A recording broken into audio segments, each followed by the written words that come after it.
మనకు మంత్రశాస్త్రంలో చాలా రహస్య మంత్రాలు చెప్పారు. ఆ మంత్రాలలో ఇలాదేవి మంత్రము అని ఒక మంత్రం ఉంది. ఈ మంత్రం అగ్ని పురాణాల్లో చెప్పారు. ఈ ఇలాదేవి మంత్రానికి ఉన్న శక్తి ఏంటంటే, ఇలాదేవి మంత్రం ఎవరైతే కాగితం మీద రాసి ఆ కాగితానికి పూజ చేసి బీరువాలో పెట్టుకుంటారో వాళ్ళకి జీవితంలో ధనానికి లోటు అనేది ఉండదని అగ్ని పురాణంలో మనకు చెప్పారు.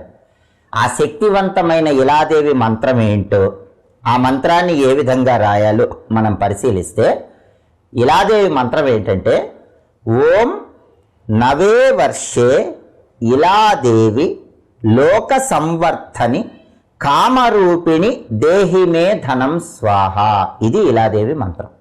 మంత్రం జాగ్రత్తగా గమనించండి.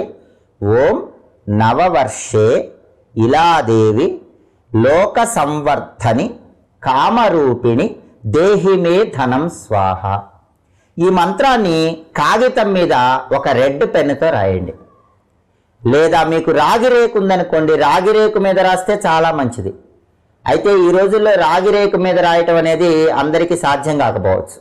సాధ్యమైతే మాత్రం రాగిరేకు మీద ఈ మంత్రం రాస్తే చాలా మంచిది.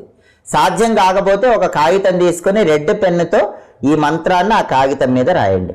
ఆ కాగితం ఇంట్లో పూజా మందిరంలో దేవుడి ఫోటోల దగ్గర ఉంచి ఆ కాగితానికి ఎర్రటి పుష్పాలతో పూజ చేస్తూ ఇదే మంత్రాన్ని 21 సార్లు చదవాలి. ఇది ఎప్పుడు చేయాలి?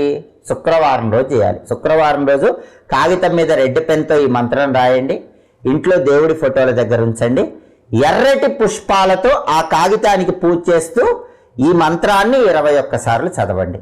చదివిన తర్వాత హారతి ఇచ్చి ఆ కాగితం తీసుకొని ఇంట్లో బీరువాలో దాచిపెట్టుకోండి.